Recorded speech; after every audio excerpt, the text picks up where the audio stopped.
until this pickle company, Freedom Pickles, really gets over the top, and we are very close to exploding beyond belief. And so I have been just, people don't know how I do it. I finally took a break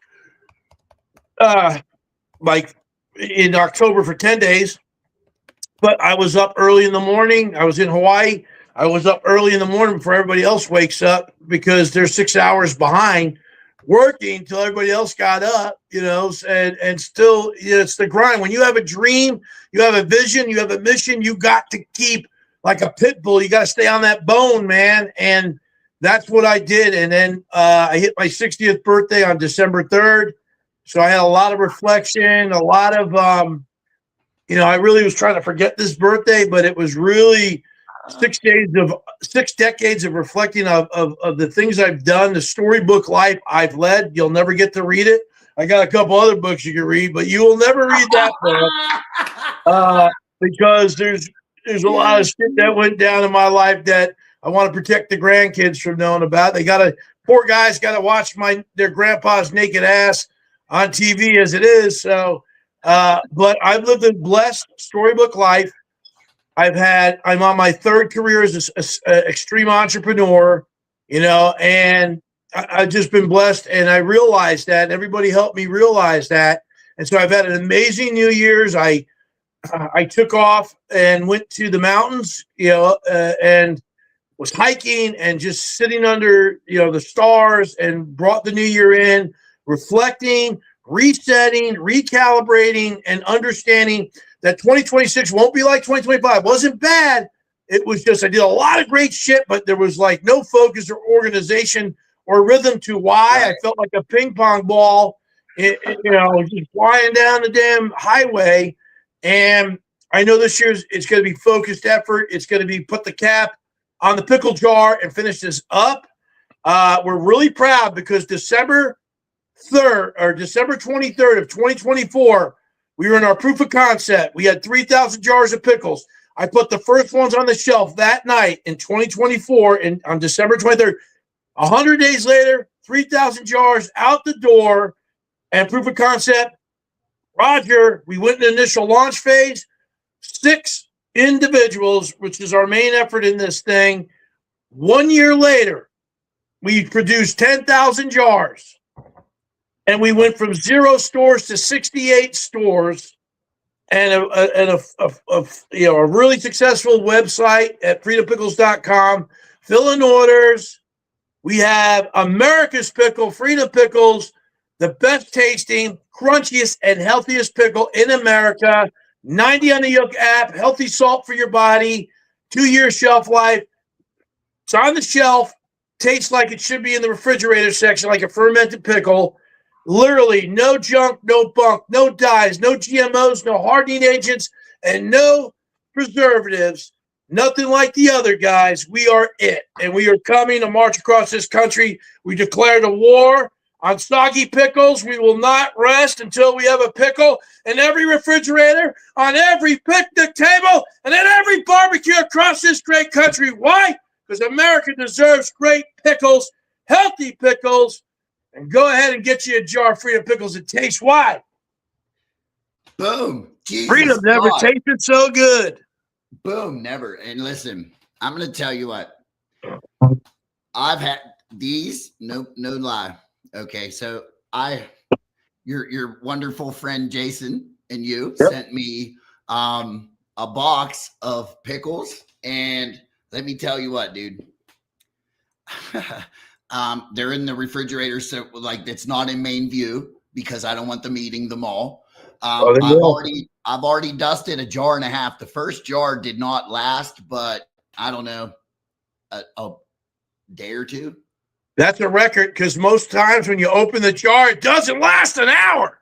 Well, I mean, for me though, I'm not eating them but dude, this here, I had to put them away because I'm like, dude, I'm gonna eat this whole jar right now. Especially now, not just these, but the special ops. Oh my. Those aren't even ready for public yet. Those are special You get to try them. Don't tell nobody what they are because we don't want no one to know. But let me tell you, but I'm going to tell you what. When Brian Bow hits the shelf, it's going to be game over. You know, right now, folks, we have 3 flavors we've launched with a Patriot Dill, which they were Patriot missiles, and we've gone back to the Patriot Dill. It's dill from above. It's got we honor the military with our little pickle characters.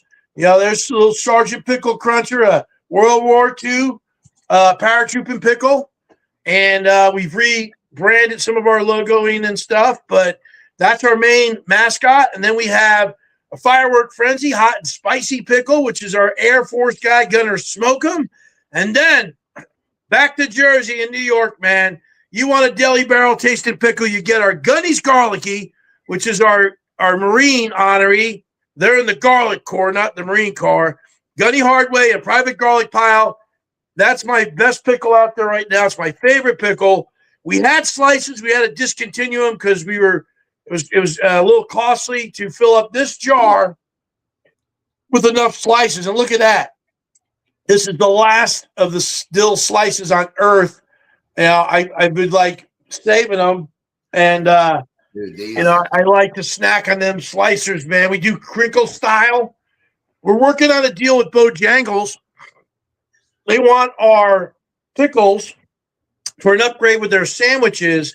They want the hot and spices, and we crinkle cut them because that way it captures all the sauces and the ketchup and the mustard and the mayonnaise. But they also taste like a nice snack when you have that and you bite into it. It's like a Ruffles potato chip. When you bite in a flat one, it doesn't do. We did some studies, and it's good for the sensory of the tongue and the mouth when you're biting into that pickle and it's got that crinkle cut. It feels like you're getting something there.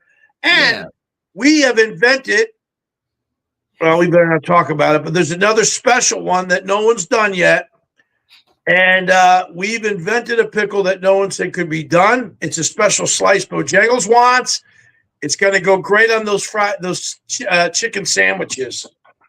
Man, listen, I ain't trying to blow the cover off of anybody's stuff, but dude, I'll just tell you what, on a 1 to 10, and this ain't no jive.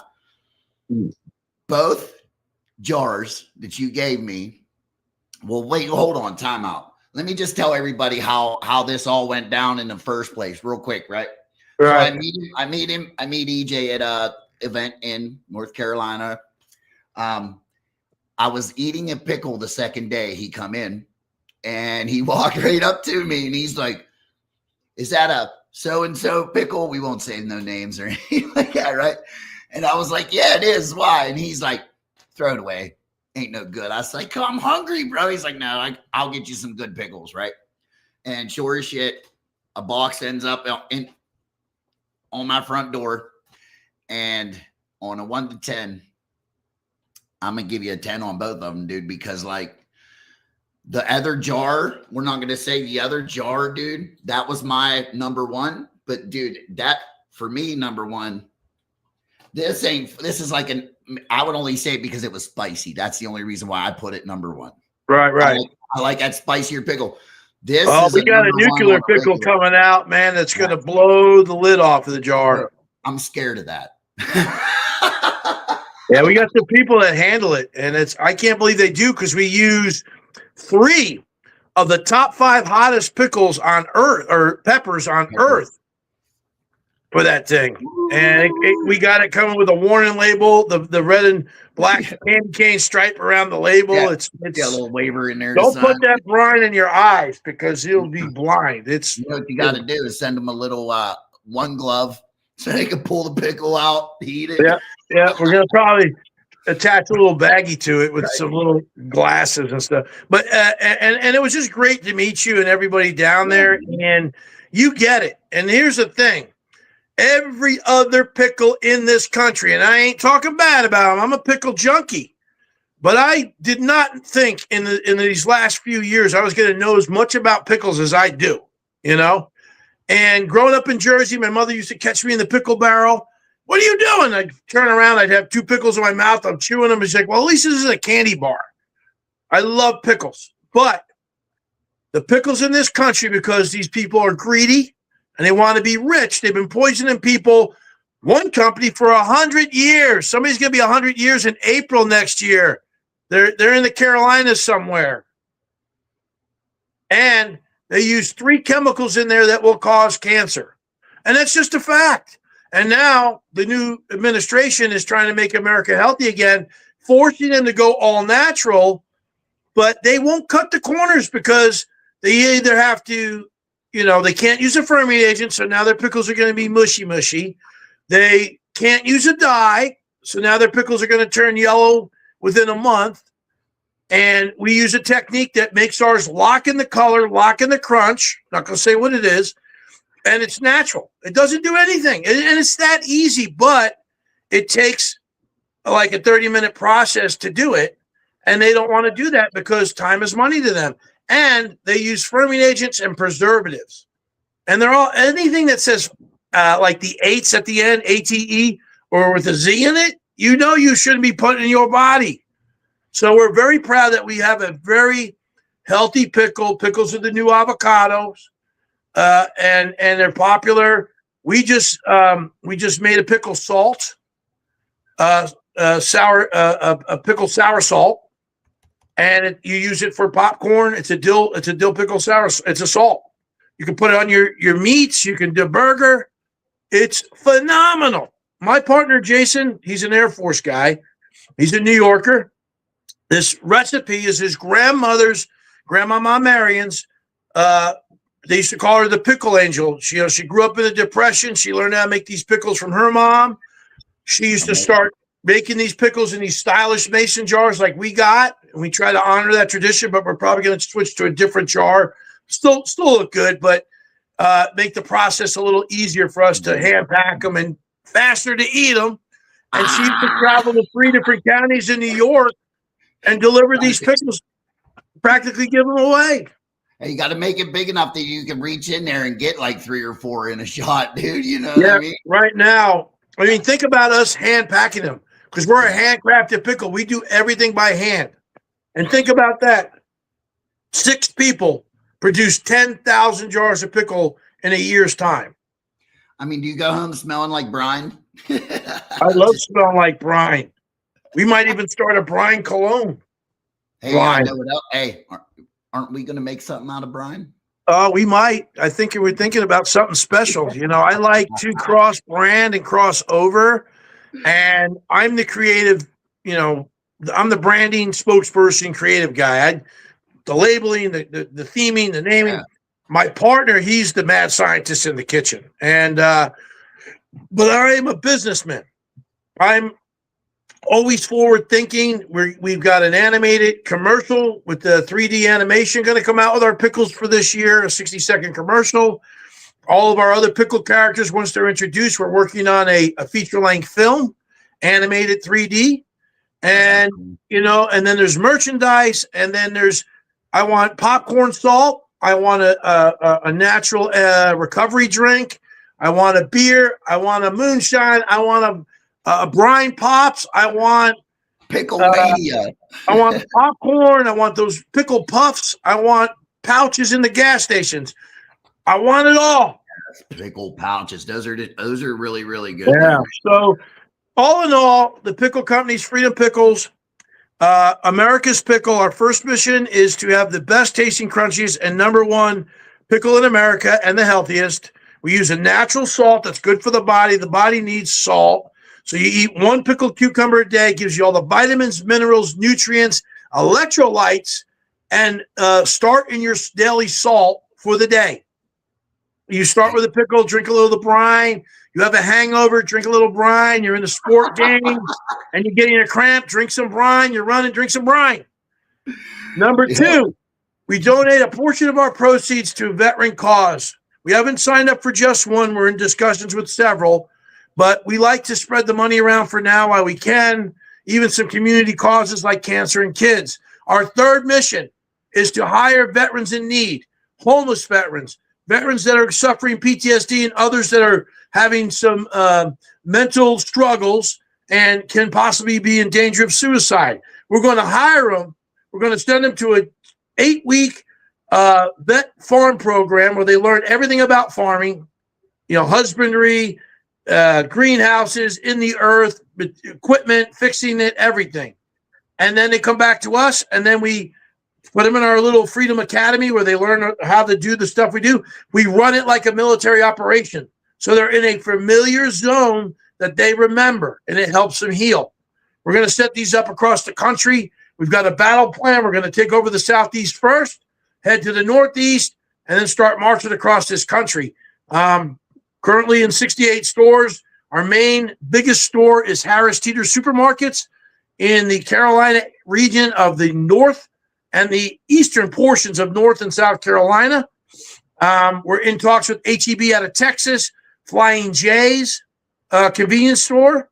We're having a meeting with Fresh Market, and we're in discussions with the Army Air Force Exchange Service, which is on every military base for the Army and the Air Force. And then we'll eventually get to the Marines, the Coast Guard, and the Navy. And then we're also looking at the commissaries. So we've got a good battle plan, and then Publix. And we're going to triangulate from North Carolina through the South, any state that touches it, all the way to Texas, anything that touches that line, back to Florida, back up to North Carolina. That's where we're going to set our first flag. Our main cannery, Fort Freedom, is going to be somewhere here in the Southeast, probably in the Carolinas. Then we'll set up a little outpost, cannery outpost in 9 regions across the country. So we can help out with distribution, providing work for people, and making it easier on cost to distribute our product, because we do it by hand. You can't just conveyor belt this stuff. It just don't work. I got you, sir. Let me read some of these comments for you, man. Like, you got people all fired up in here. You got my buddy Jason Winters. Where is he out of? So I got some connections to help too. He says because he's a big farmer in this way. So where are you out of? What area? We actually currently cooking, and that was Jason. Yeah. Hey, Jason, thank you for your comment. We're currently based out of Citra, Florida, which is north of Ocala. We have a commissary kitchen down there we're using. Then Fayetteville, North Carolina, which is right by Fort Bragg. We have another commissary kitchen here. We're looking to get established in a main cannery. I've got some discussions in South Carolina with a farm down there. But we're always in need of good cucumber sources. We had a lot of struggles last year. There was a cucumber recall. There was just some storms hit us in Florida, and we like to locally source our cucumbers. We like them to be as natural and as organic as possible, free of pesticides and those kinds of things. Because it's important to the product that we help local farmers and such. So you can contact us at freedompickles.com or go to freedompiclesusa@gmail.com and send us a message. And anybody that wants to help us with product, or even like garlic, we use a blue garlic, which is kind of special, but peppers and dill, we're always looking for our ingredients. And we'd love to have you help us out and do a partnership or whatever. Same thing, we're looking for partner investors. We are very soon going to be offering for anybody out there wants to own a piece of the pickle and get in the jar with us. We're getting ready to do a stock offering of the company, Reg C and Reg D offerings, very, very soon. If you follow us at freedompickles.com or Freedom Pickles USA on Instagram and Facebook, we're going to make a huge announcement, really getting ready to ramp up our Instagram and our Facebook and LinkedIn. And we're really going to start pushing this stuff out. So that means, like, when I'm with Armed Forces Brewing Company, I'm a major shareholder owner with those guys, a brand ambassador, and I sit on their advisory board for the Army for new product and development. And they did this stock offering. We have 11,500 private shareholder owners of the company. So we're going to do the same thing with Freedom Pickles, give the everyday patriotic picklehead a chance to own a piece of the company. Yeah. So that's some other good news that's coming up in 2026 for you. Damn, that's a lot about pickles, folks. I hope you all got that. Roughly a $200 minimum buy-in, and you'll get some shares. So for $200, you'll own a piece of the pickle. So if I send in 1,000, will I get like an occasional jar in the mail? Yeah, well, we have we're thinking about that program. because our shareholder owners will be some of our best customers. So we gotta work that out. We're gonna figure out, depending on how much you put in, we'll probably have a rewards program or for our shareholder owners. We also currently have a pickle club. So for I think it's $75, you buy into the pickle club. You get a 1-year enlistment. You get enlistment papers. You get the first rank of pickle trooper, P1, because we got military ranks. You're a P1, and then you get a patch. You get some other stuff, and you get 1 jar of whatever the 3 flavors you want that month. We'll also announce, hey, we're going to test a sweet heat, for instance. And would you like a sweet heat this month instead of your normal? And we'll send you that jar. What we want you to do is be our taste testers for that jar and tell us what you think. Go on the Google and then take a screenshot, email it in, and of your Google review of the sweet heat, let's say. And when you send it in, we're going to send you a medal or a patch for that particular, flavor. And it's going to be kind of like a cool thing. People are going to want to get involved, and you can only get it through the pickle club, which we call the Special Crunch Squad. And if you want, that's our pickle club, is a Special Crunch Squad. And if you at the end of the year, you'll wind up with your investment helps us operate, and you basically get it back in swag and a jar every month. So really, you're not losing anything; you're just paying forward. You help us keep running, and we just appreciate you. Then the next year, we'll send you a letter. It's time to re-enlist. Then you'll go up to the next rank, and then so you'll work up to Pickle Trooper 2nd class, Pickle Trooper 1st class, Pickle Corporal, Brine Sergeant, Shelving Sergeant. We have like ranks, kind of like the Army and the Marines. Their stripes have a little pickle underneath it, kind of like the Marines have the globe and anchor. We'll have a little pickle under it, and then you'll move up the ranks and list it. Then once you get to Sergeant Major of the pickle club, then we make you a lieutenant, and then you're next lieutenant captain. So you can be in the club for a long time, and you just work your way up. You max out, I think, at either captain or major, because our investors, there's certain levels for our investors that get those ranks. Based on if you're going to invest with us, we have a certain package. If you get the lowest package, I think you're a major or a light colonel. Then we got full colonel. Then you go, general, 1-star, 2-star, 3-star, 4-star. Yeah. So that's kind of cool. That's good to have, man. I mean, you're helping. They're helping you out. They're getting something in return. Yeah. It's definitely worth it. Let's get into some questions here, brother. You ready? All right, let's go. And we can talk pickles or naked afraid or whatever you want. We're going right into naked and afraid. Let's go. But this interview, you are clothed and not scared at all. Yeah. Well, so tell me, and I'm sure this is probably one of the biggest ones you get asked, but how did this all happen on the first one? Yeah. I know how I got on Master Distiller, you know what I mean? It took a 2-year wait. Right. So now for me, I love the show Survivor. So I was applying for Survivor for years. And then I got out of the military. And actually, the first time I applied for Survivor, I made the cast. And then they switched the theme up. It was the season 13. And you can go on there and see what they did.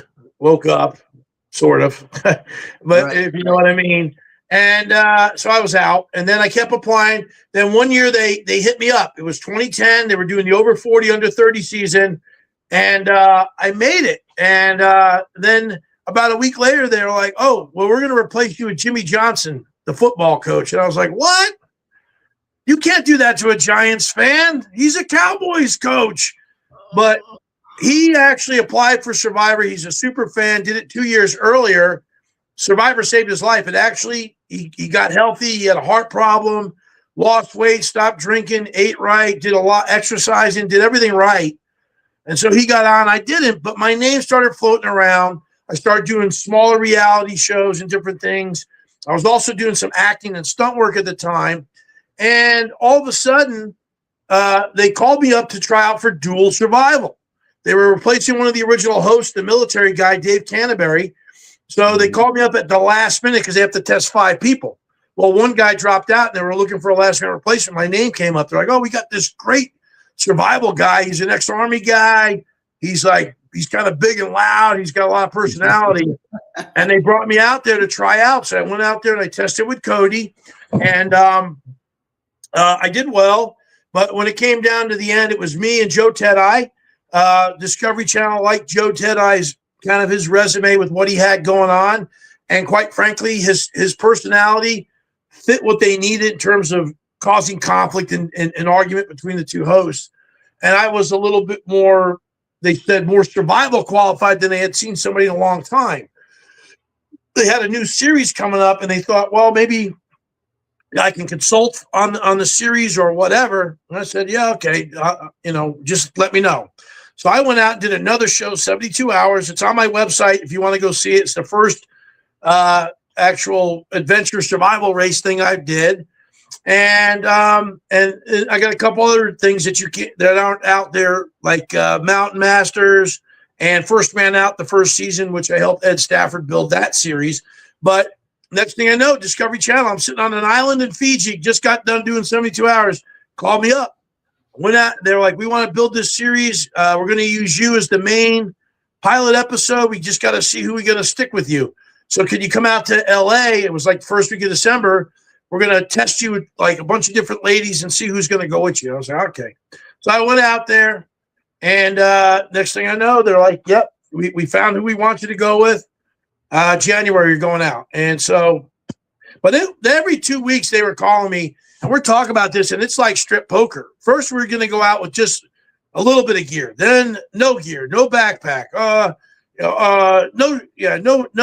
jacket, no tent. And next thing I know, it's like strip poker. And, next thing I know, we're down to our underwear. And I'm like, hey, you keep going. I ain't going to have shit. Like, well, how do you feel about being naked? I'm like, well, you come into this world naked. I have no problem with it. I'm a bit of a nudist anyway. Who cares? They're like, all right. And so I get out to Africa with Kelly Neitlinger and both of us out there. Nobody knows what's going on. She had did like one TV show, I think, before. I had done a few. Been around TV for a little while by that time. And we had to film a pilot. Nobody knew what they were doing. All we knew is it was a strange man and a woman, no clothes, no shoes, no supplies, no food, one item each, and a bag. Let's go. Figure it out. And it was pretty entertaining for sure. Because it was like a they didn't even know what they were doing when they were shooting it kind of deal. It just this is how, and then that's how Naked and Afraid was born. It is. Well, I was helping consult in the field. Well, here I am trying to survive. Consulting with the producer about what we could do, strategies, this, that, the other thing. And then I wound up helping produce the damn thing. Because at night they weren't around and we're filming and me and Kelly basically helped build it. And then, thank God we got it right. Because then my proudest thing is that so many other people got to try this out. We've employed hundreds of cameramen, audio guys, production assistants, and producers for 20 seasons. Lots of spinoffs, and I'm proud. I've done 6 challenges, 208 days, never tapped out. I'm the only person over 200 days that has a perfect record. And others have done more challenges. They've done 8, 9, 10. I don't think they like older guys so much or whatever. I don't know what their problem is with me because they know I could go out tomorrow, even at age 60, and wouldn't whine about it like half the kids do. I got more energy than most people half my age, and they know it. And it's what it is. Right. What it is. And I love my fellow tri-mates. I'm not dissing them. I'm just saying, if I would have had the opportunities like many of them did, maybe I'm not teacher's pet or whatever, and I say it like it is, and I'm older than everybody that's out there anyway, and I call people out when things aren't right. Only because that's just in my character. But I am a team player and I'm an all-in guy. And I speared my right testicle on day 27 of a 60-day challenge, took no pain meds, no antibiotics, had them stitch it up and stuck around and made it to the end because I guaranteed them 1 poker chip. Couldn't guarantee them 12, but I could only speak for EJ Snyder. And I told him I will be there on day 60. And I was, because I'm a man of my word. I'm hard as woodpecker lips. And, it's a mindset, Absolutely, and I'm EJ fucking Snyder. My man. But see, this is why I love it, man. I'm so happy. And in survival, there's 9 pillars of survival that I teach. All of them are important. All of them hold up the foundation of survival. One is no more important than the other. And the thing that drives me crazy are all these fans, and all they want to see is a big kill. You didn't get a big kill. You didn't bring a lot of food. Blah, blah, blah, blah. One, it's a highly edited show. A lot of shit falls on the damn edit floor. Yeah, you're right. If you want to question my hunting ability, come look at my freezer, idiot. Yeah, look on the wall. I compare my freezer to your freezer any day of the week. All right. So, so chill out. Food. Right.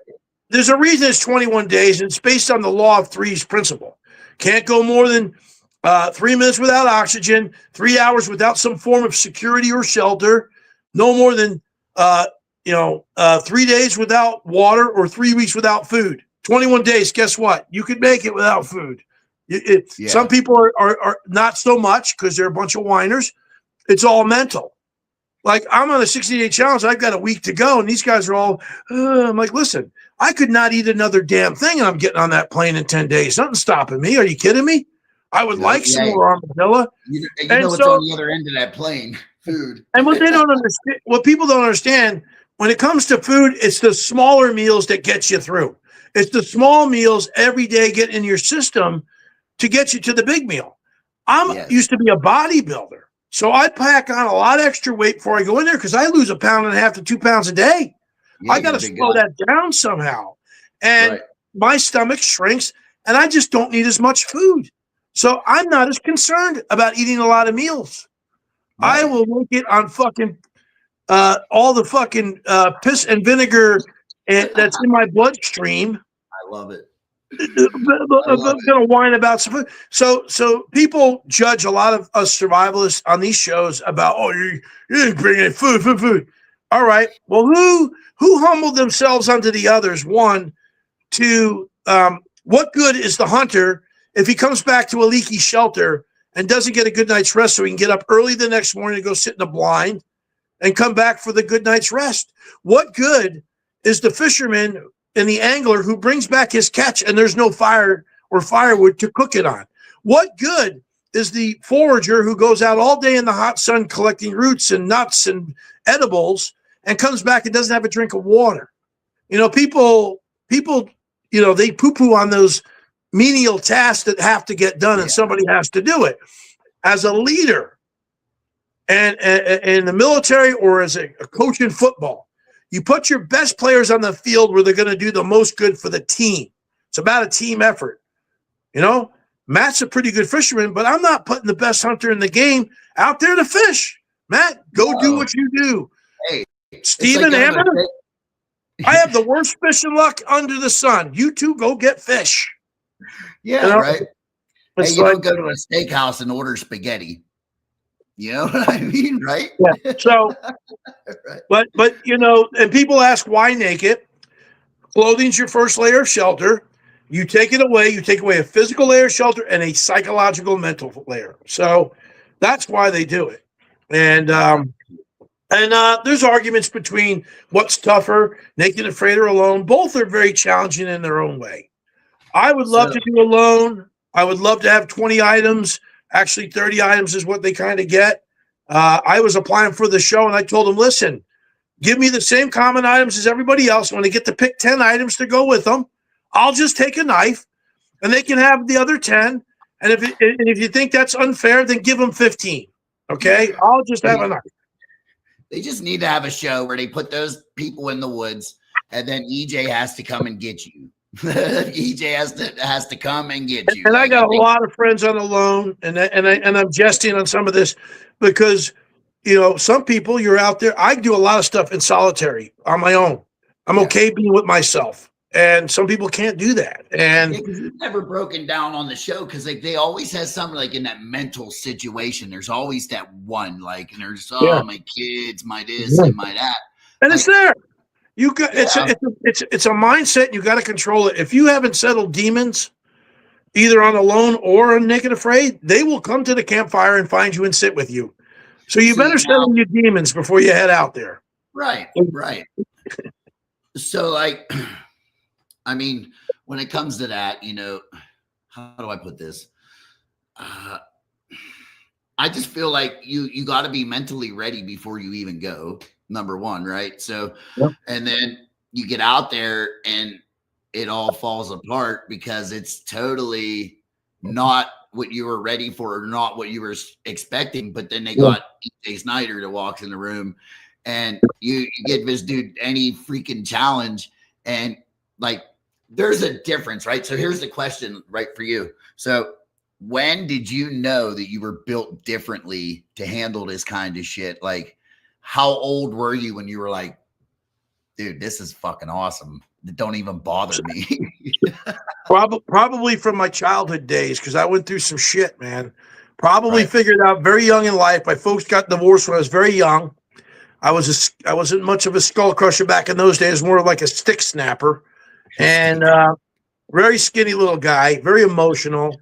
And you get picked on, you get bullied, you get all these things, and you got to get tough fast. I realized very young, plus I'm a Gen Xer. I'm drinking out of a garden hose, eating mud pies and flipping over handlebars, smashing my face on the pavement, getting up, wiping the blood off and get back on the bike.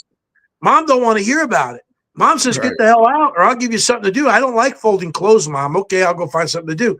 But my point is, I had to fend for myself in the streets. No one was coming to help me. I had to figure it out on my own. I don't like getting bullied. Well, I got to do, I better learn how to fucking wrestle, box. I'm too poor to fight for karate classes. Hey, Steve, you went and what'd you take today? Taekwondo? Good. Teach me what you learned. And I got tough in the streets. My dad took me to the woods every weekend because he was a misplaced cowboy. And me and my kid brother go to the woods, and I knew that's where I belong. And I just was very competitive. Did not like losing. I was the worst sore loser, poor sport ever known to man, all the way until I was a young troopy. I mean, I didn't break out of that shit till I was in my 30s because I do not like losing, even to this day, but I'm a little better with it now. But nobody of my kids, they did not win Monopoly till they could intellectually beat me when they were older, because you got to learn. That's true. That's absolutely true. And so going through that, challenging myself, I just wanted to know where was my breaking point. And so I got in the military, every hard thing I could sign up for, any way I could go and test myself. And then it started getting into survival, and I'm putting myself out there, testing myself in the wild. People talk about, I go out with just a knife all the time. I'm like, yeah, right, buddy. You're full of shit. Right, it's not that easy, and I could do it now. I'd rather not, but I can do it if I have to, and I have that level of confidence. But it took me decades to build to that. But I kind of knew as a kid that there was something wired in me different.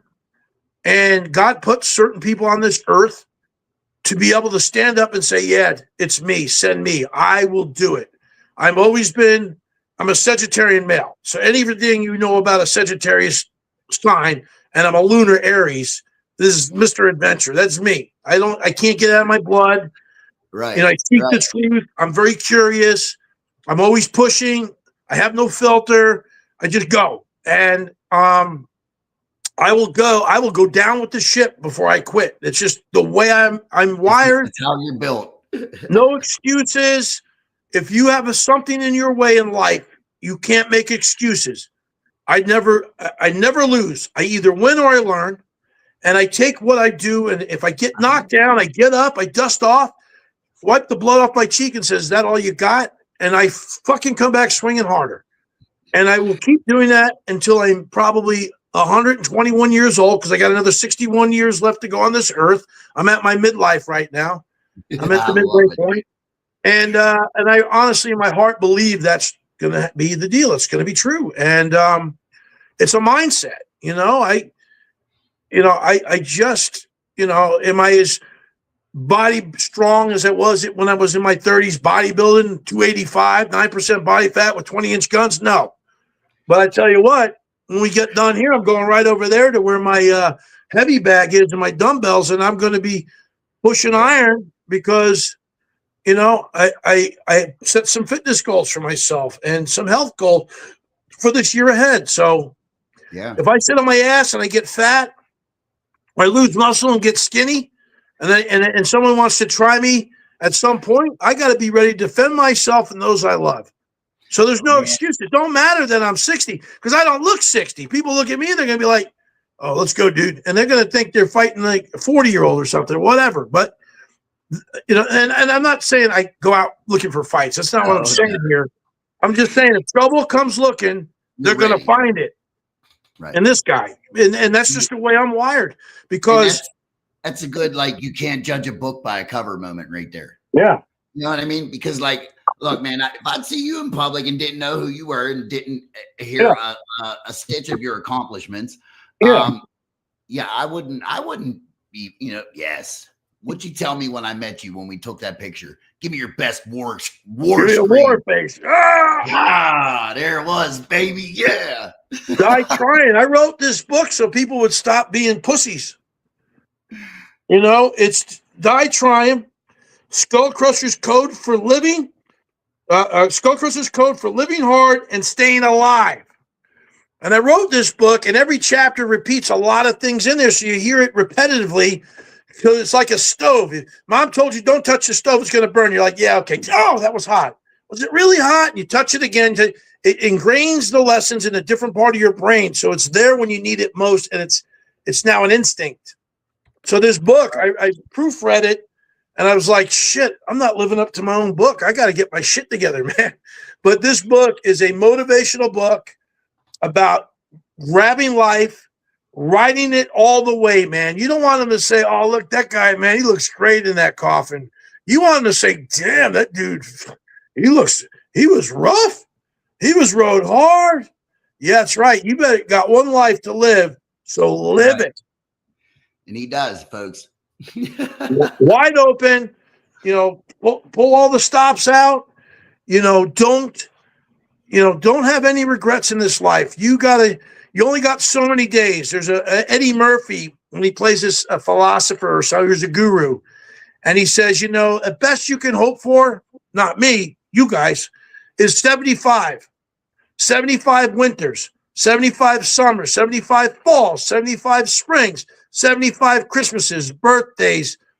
That's all you could possibly hope for on the average lifespan these days. Depending on your family genes and how you take care of this temple you have, you know, maybe you get a few more. Right. But you better live them. Like, if that's true, I only got 15 more. Bullshit. I'm stretching that bitch out, man, because I want to be that veteran you see at 100 going, God dang, pounding my chest, you know, still ready to go. And you can do that. That's age is a mindset. You can reverse age if you will yourself to.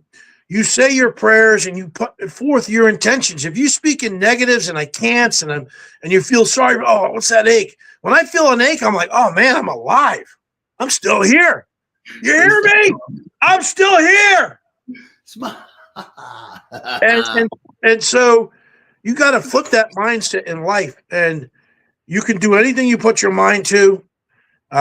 You know, like I said, I've been blessed. I'm, you know, the most interesting man in the world. He comes and asks me for advice.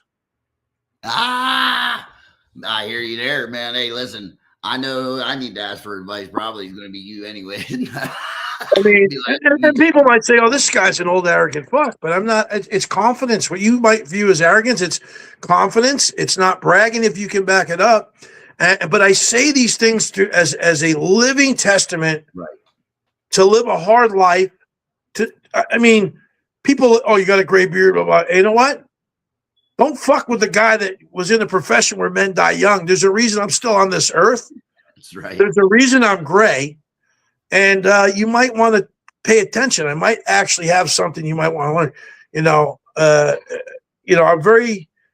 was very blessed to grow up and be a kid in the 70s, teen in the 80s, wearing a mohawk like you when I was a young guy in high school. As a, That's why you did. See, that's why he agreed to come, because he was like, that guy got a badass mohawk. I like the mohawks, man. I'm working on my hair right now. I've never grown my hair out because it gets down my neck and it's like drives me crazy. So I'm growing it out because, a military guy, I like to keep it buzzed off. But I'm growing it out for a reason, because I'm trying to see, one, I can do it. But two, I have a certain hairstyle I want to move to. And it's going to be part mohawked to a degree. But, and I'm trying to move to it. And so I'm like the Patrick Mahomes, like the Patrick Mahomes kind of deal. Well, something like that, more longer.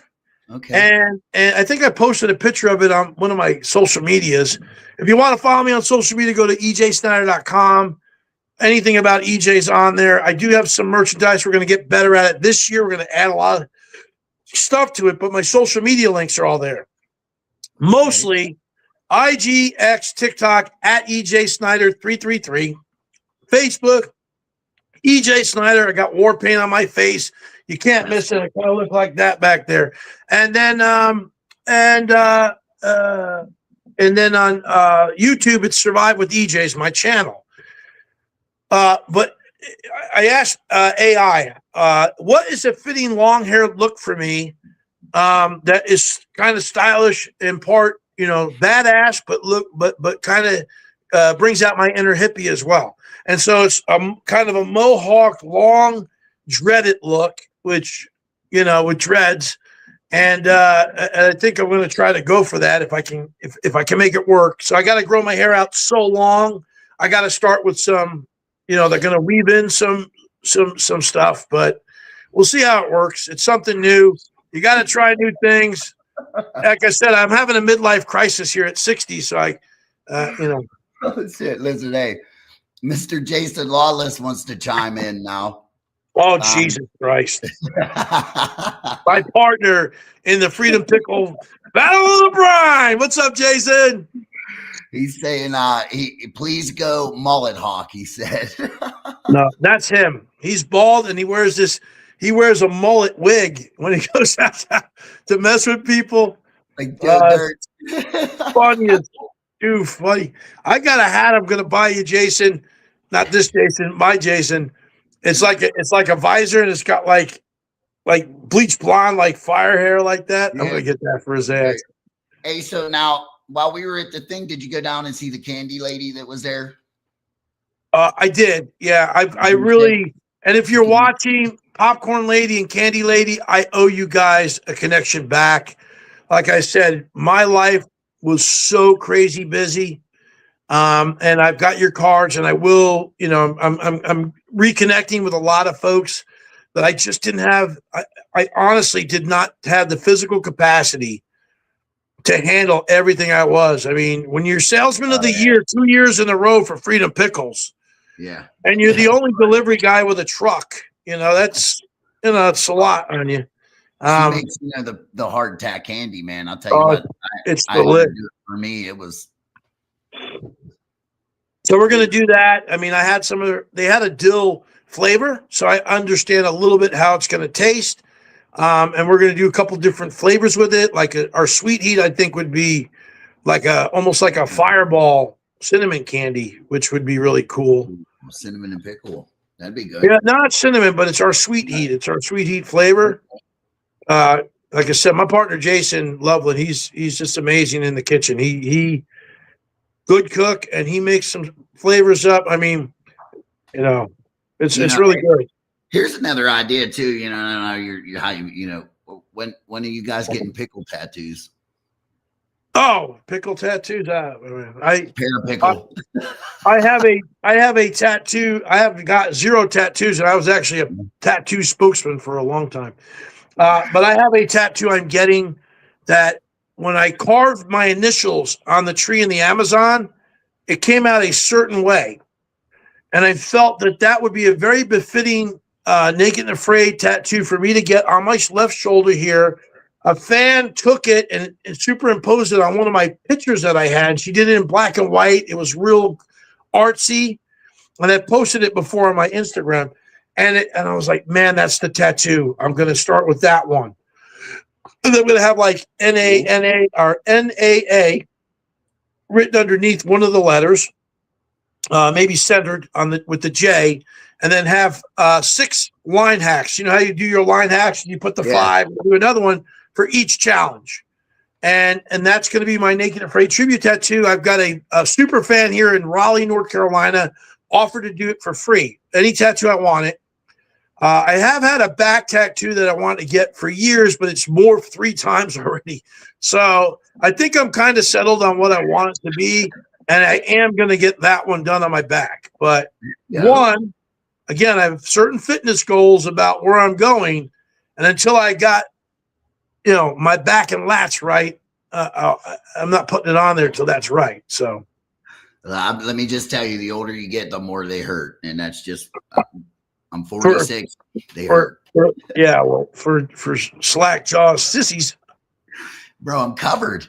I'm covered from my ears down. Like, I mean, I can't stop getting them from the chest, Dang.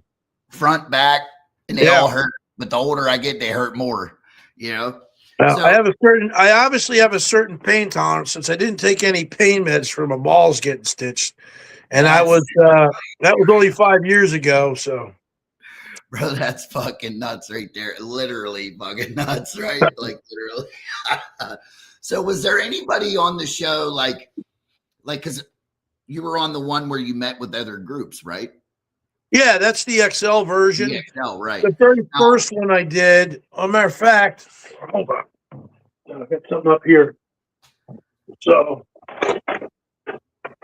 yeah, that's the first one, the first season DVD that came out. They only did 3 DVDs.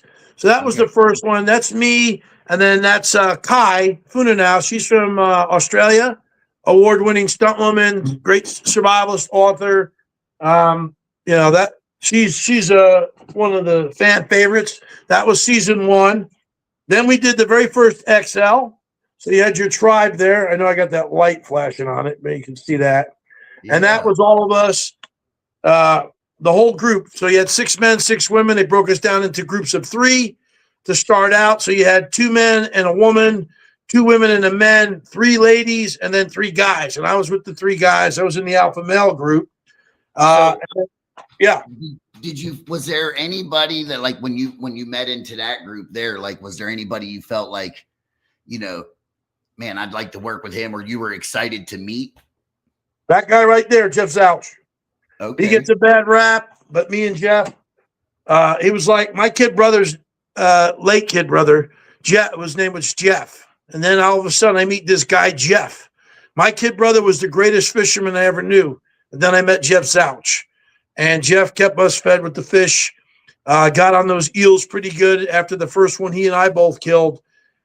He's an instinctual hunter and fisherman, angler, but he has the luck of the Irish, and I know he's not Irish because if I find a turtle, Jeff finds a bigger turtle. It's just that way.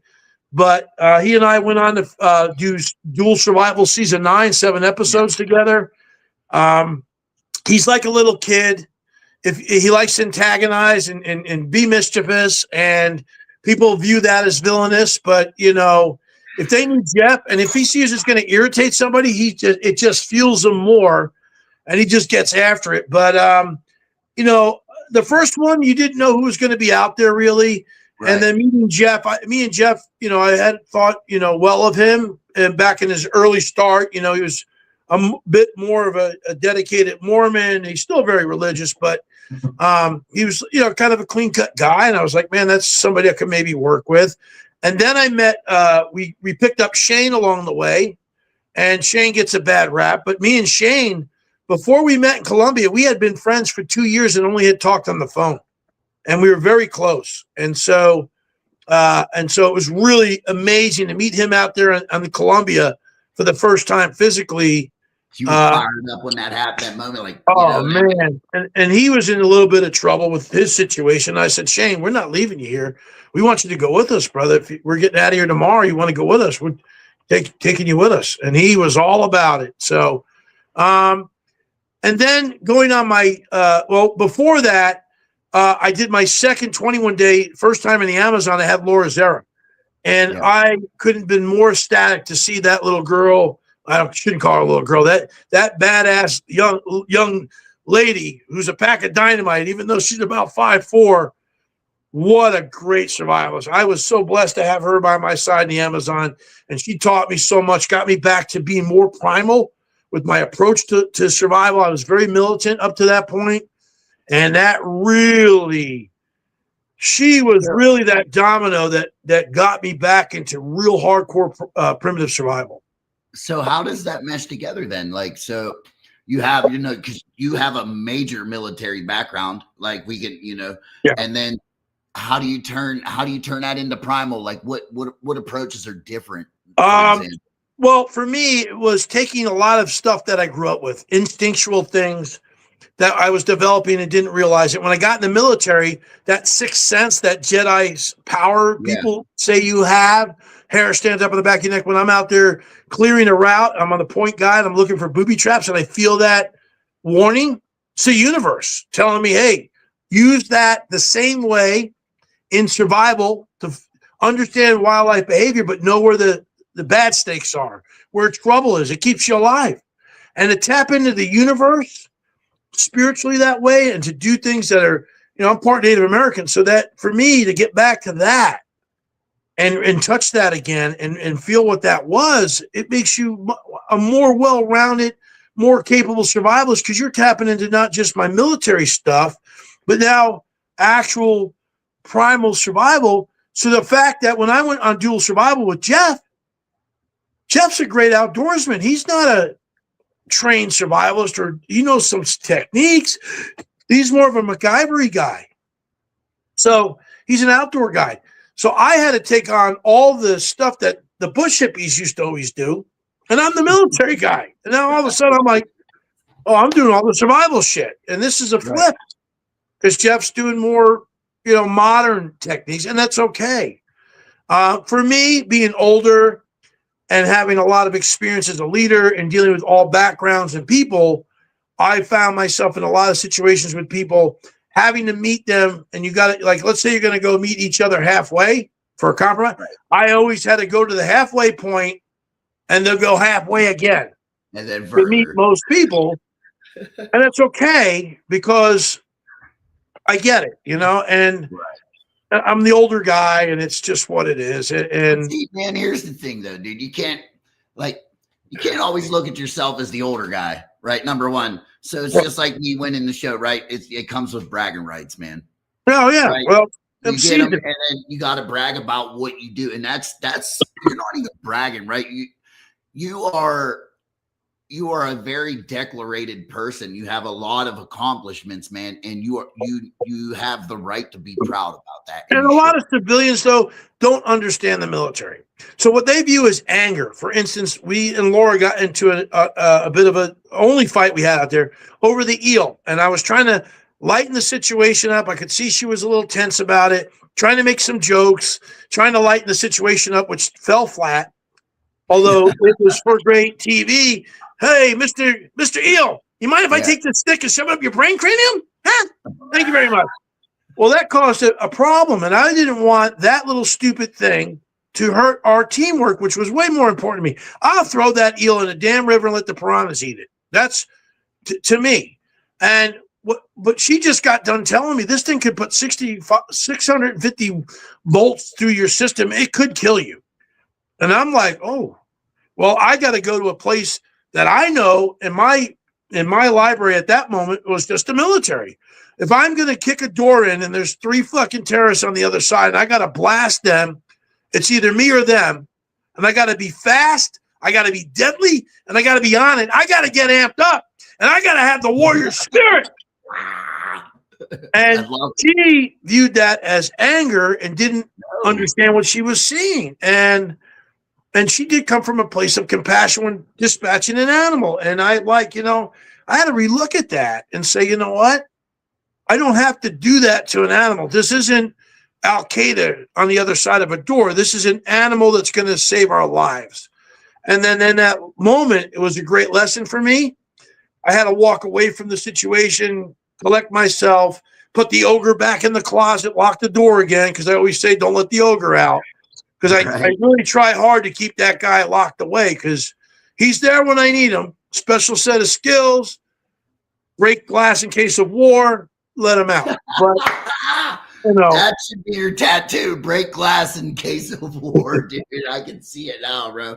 So here, I got a couple little quick, like real fast questions. All right. You just answer them how you see fit, right? You got it. All right. So fire or shelter first? Shelter. The reason being, you got to protect your core temperature at all costs. Fire can come later. Yeah, fire's great. But if you're getting soaking wet, the fire's going to go out anyway. So if you build the right shelter, your body heat can keep you warm. And I'm a furnace. Okay, that's a good one. Knife or ferro rod? Knife. All right. I'll do everything else with a knife. What is one survival item that people overrate? The overrate or underestimate? Overrate. Like, oh, they're like, oh, this is going to be great. Like the dude just shows up with duct tape. Oh, yeah. I always say if you choose a stupid item on Naked Afraid, expect to see it again. You know, people. I think you know, when I first was doing it, everything was primitive, and it wasn't. Then all of a sudden, they wanted to get more glory, and they wanted to give people that were very good with things they've been hunting with their whole life. Here's a bow.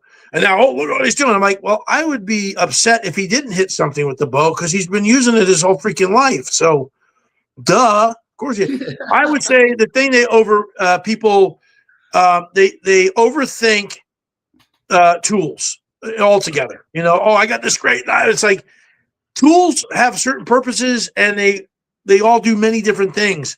You know, I designed my knife because my knife broke. So, out of necessity is the mother of invention. And everyone said there isn't a one tool option. Well, I designed it in the Tops SXB, the Skull Crusher Extreme Blade. But I'm not going to go with that thing and machete chop and clear a path.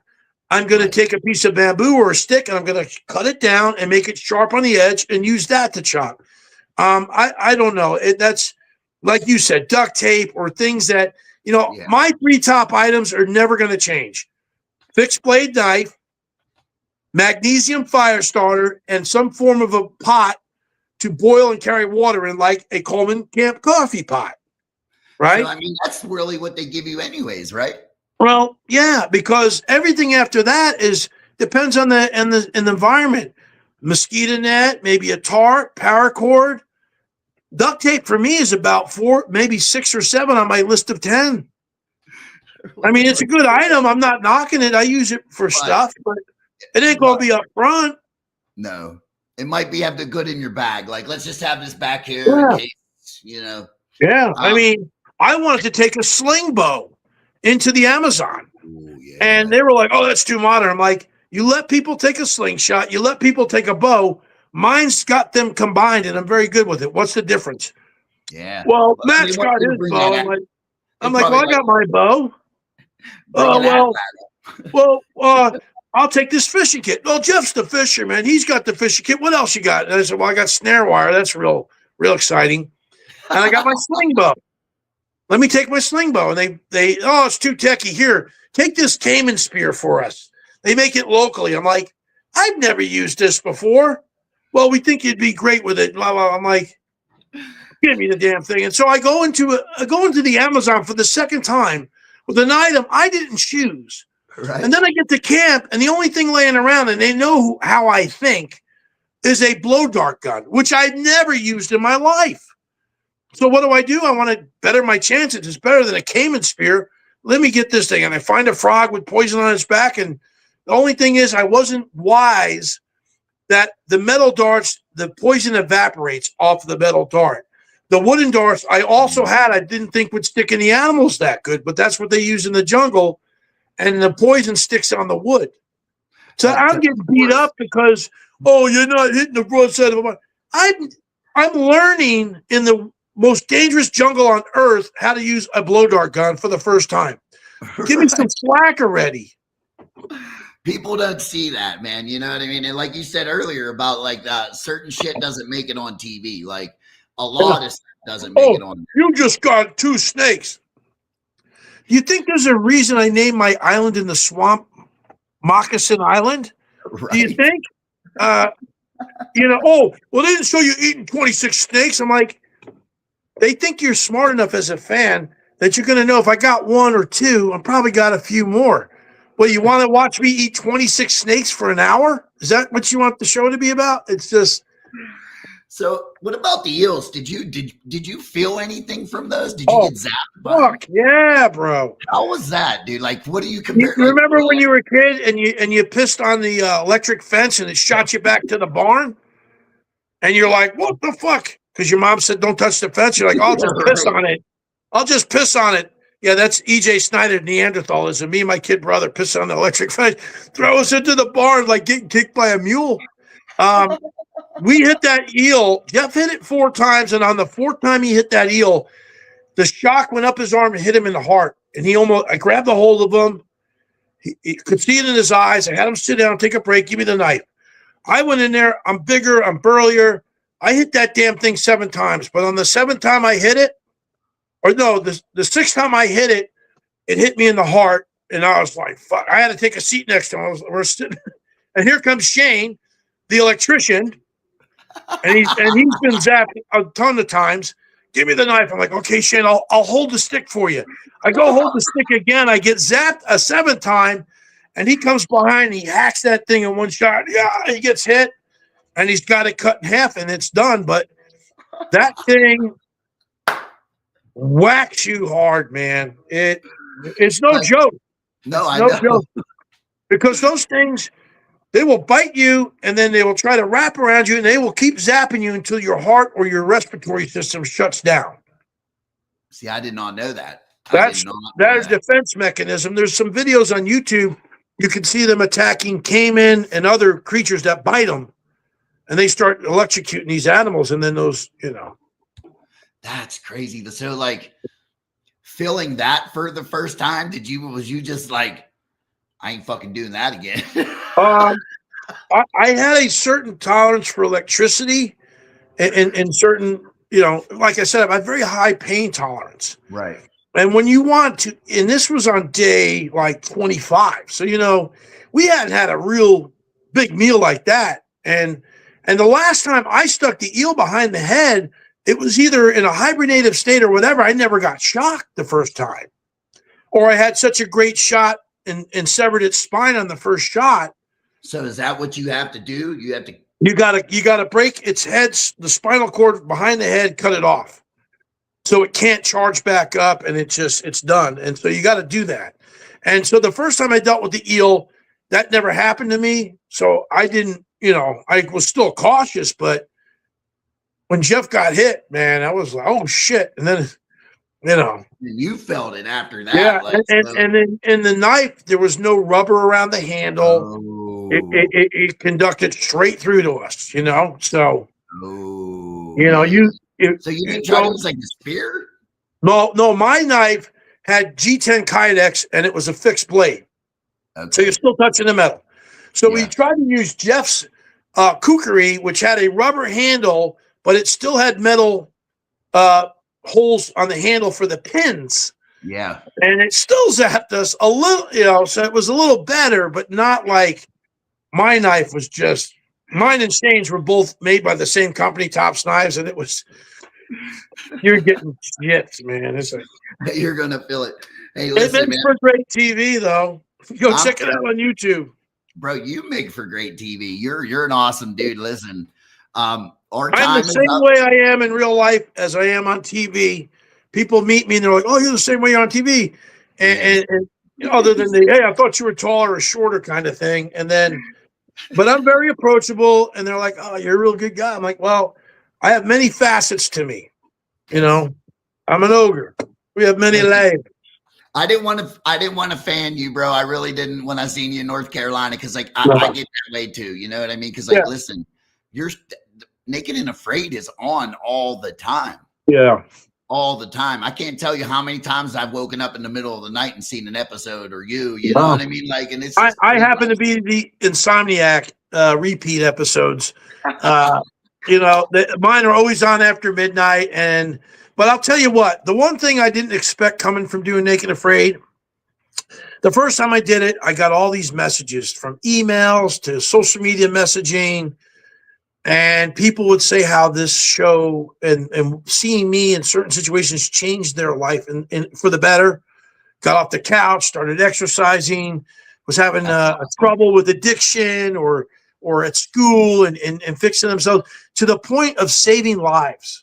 Literally, I've had people tell me that they were about to off themselves in a hotel room, and they would hear my voice, and my voice is very distinct, and it's very recognizable. I get recognized just by my voice. People hear me talking. They're like, EJ Snyder's in here? And it's just, what God made this voice. I used to be a good singer until I went to drill sergeant school, or I became a drill sergeant. Now I got this. I'm lucky if I can sing Johnny Cash. But and then they go in there and they watch Naked Afraid, never saw it before, in a hotel room at 2 a.m. And they watch and they're like, I was going to literally take that gun and finish and you saved my life. And what do you say to somebody like that other than I just say, listen, I'm addicted to that thing and I'll go out there time and time again, not just for myself because I get something out of it, but it's for the person out there that's watching that needs to be inspired, needs a role model, needs to see what right looks like or what wrong looks like and how to make it right. But I'm just God's messenger. I'm just the vessel that it's coming in. I take no credit for it. I give all the glory to that guy right there upstairs that he puts me in a position to do that. And now with hundreds of millions of people across the globe are affected. Like I just posted today, one of our Naked Afraid alum tribesmates down there in Brazil, she posted me falling off the tree. And my voice is in Portuguese. Boy, I sound manly in like every language across the planet. Because like people send me like Indian. It's all deep. So it's like my voiceover guy for the series in Portuguese in Brazil is the same guy that voices over for The Rock. So I'm like, oh, I'm in good company, But I hear my voice going, I'm like, oh. So I posted it on my Instagram stories today. But yeah, but you're affecting lives across the globe. And listen, we get paid a little stipend daily to be out there. And it's not a lot, but it's enough, it's enough to cover my bills for a couple months, whatever it was. And you don't get paid again. You're not union. You're a independent contractor. You know this. And maybe you don't get a stipend, but we get a little stipend for being out there. If you do the challenge series, last one standing, you make $100,000 bonus. If you think about it, 24 hours a day, and you take what we get, it came out, I think one time I did it, it came out to like 28 cents an hour or some shit like that. I mean, ridiculous. And you're out there putting your life on the line, and you don't get residuals when they repeat your episode. God bless Ken Howard. He used to play the White Shadow coach back in the TV series back in the day. He was president of SAG-AFTRA Union. And when he was the president, his thing was he wanted to get a hold of reality TV and rope all the reality talent under one umbrella, set the rules against the networks and the producers so that everybody was getting a similar rate. And you could go union if you wanted. So, for instance, you can go out on the Jersey Shore and get drunk for 5 days and make 30 grand. Or you can go out on Naked Afraid for 21 days, risk your life, starve, and in some cases, not all the time, and lose a lot of weight and only get paid $7,500 for your first time. Right. What's wrong with that? But unfortunately, he passed away, and then a new president came in, and like with everything, nobody wants the other person's, whatever they were trying to make happen. They want to do their own thing. So, I like the nanny.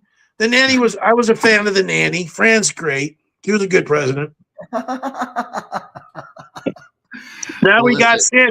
Now we got Samwise Gamgee. yeah, oh, boy. Samwise, you remember Rudy? Yes. Rudy, yeah, he's the president now of the Screen Actors Guild. He's Oh, Yeah, we've had some good ones the last few, man. It's like the last four have been just incredible. yeah. See, I'm not too much into that, so I don't know too much about it. I started out doing it in the beginning. I'm still a member, and now I'm doing voiceover work. So it's just Dude, I'm going to talk to you about that privately at some point because I would love. Yeah, to you do got that. a bit of a voice. Yeah, you got a voice that could do characters. I'll link you up with my guys. I work with the largest African American film animation studio in Columbia, South Carolina, Compass Media, and they do stuff with Tyler Perry Studios and other things. And I went down there. I'm executive producing like 3 TV shows at this time too. So I'm into a lot of things.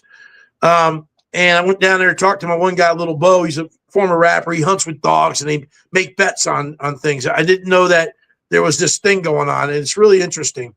And so I went down there and met with him, and then there was a guy, Tony Tite, and he's the executive down there that runs the place, the director, and he had a movie, and he wanted me. He's like, "Hey, if you voice this character, I'll do a commercial for you in trade for your pickles." And I was like, "Oh yeah, cool." And I had looked at some of his stuff, and his lobby when you walk in looks like a movie theater. They got a glass case with all the candy, and they got a popcorn machine, and then on the wall is these digital posters flipping through the characters of the movie. So this movie's called Hip Tunes, The Big Deal. And so the premise of the movie is the city, Big Cat Records is coming to town, and Big Cat Records is going to offer one record contract, and they're going to have a contest to see who gets it, and a $250,000 cash prize. So all the alley cats, the gutter rats, the dog pound, the Zuzus are coming out, and all the other creatures to rap for this prize. You got Mo Money Monkey, Ricky Rhino, and you got all these guys. And so he's like flipping them through, and he's like, "I want you to do this guy coming up here. He's next. Watch." And I had already seen this character, and I already like kind of grew attached to him. And I was like, "Oh, you mean this guy? General Cockroach? I've been a cockroach all my life. I can do this, coach. You know this one? Yes, that's me. And so I must do the rapping, And I'm in charge of all the Southgate roaches. And here's the problem. We need the money. You know why we need the money? Our family, the Pattersons, they're getting evicted. They get evicted. You know what happens then? The roaches, we starve. And then the new one comes. When the new ones come, then you got to fight the Orkin Man. Once again, I have survived 90 battles fighting the Orkin Man, Black Flag, the Raids, all of them. I don't want that for my kids. So who is going to rap? None of you? There's 1,000 of you here. None of you can rap? There must be one of you. Kokomo. Me? I'm more of a rhythm and blues. They will spot the pony a mile away. Okay, I will do it for the Pattersons. I will rap. So, dude, that was fucking amazing right there. Listen. Oh my God. Oh, it's okay. I got 100 voices in this head. Don't you worry. I sounded like, who's the dude it's the dog puppet with the cigar? Oh, I don't know that one. That was good. But so I kind of had the Kokomo. I wanted to make him a little bit like a Cuban, kind of a Cuban sort of an accent, or like he's from Latin America, but you don't know, Perhaps. So I got all these voices in my head, so voiceover. Right there. So I'm going to voice over all my little pickle characters myself. EJ, listen, brother, you have been an amazing guest, and I cannot thank you. And remember, this is just part 1 of our podcast. So we'll do a part 2 very soon.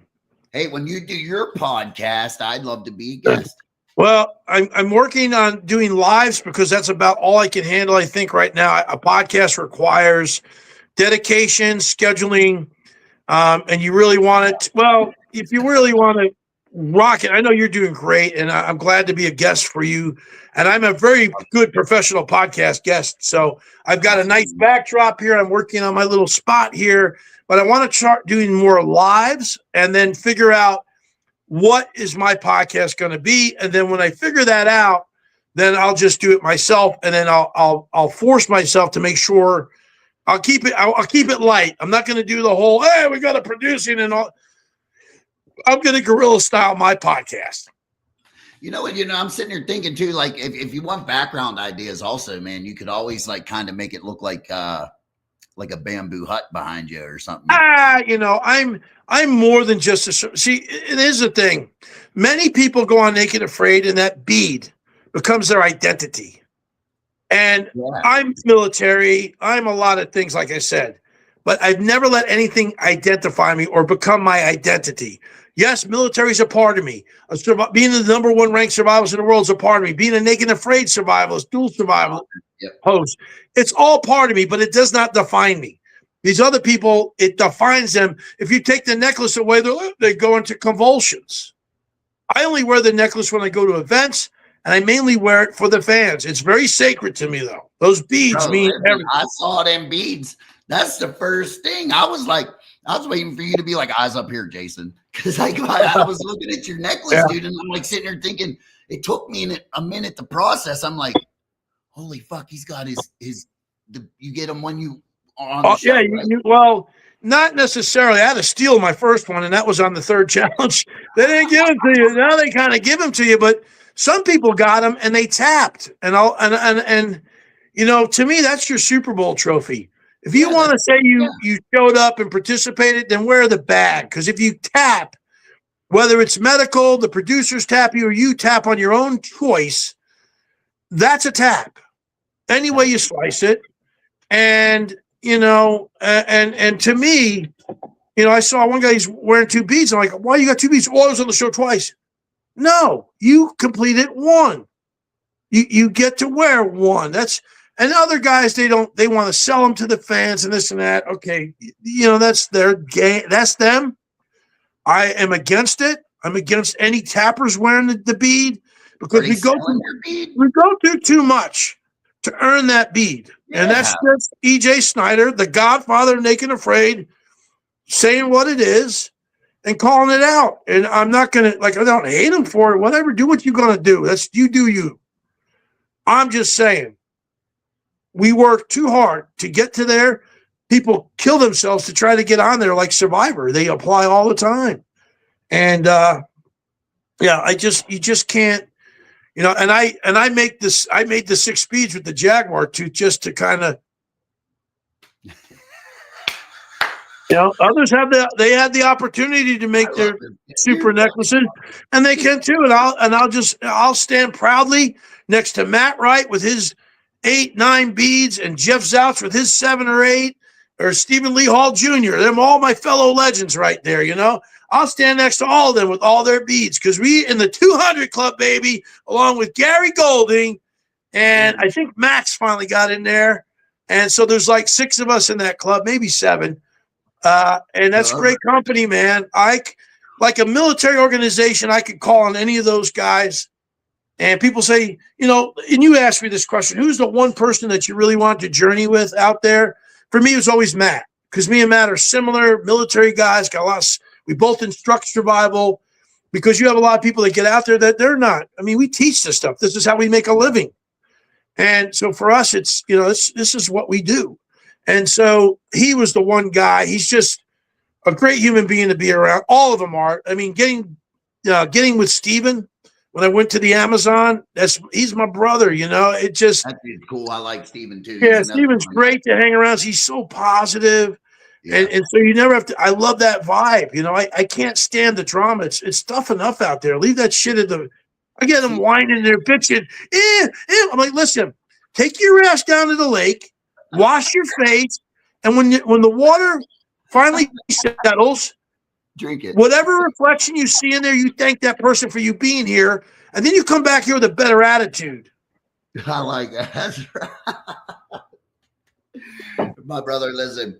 Hey, we have to hop off here. Our time is up. EJ, listen, please keep in contact with me, my man. Oh, we're getting ready to do some stuff, bro.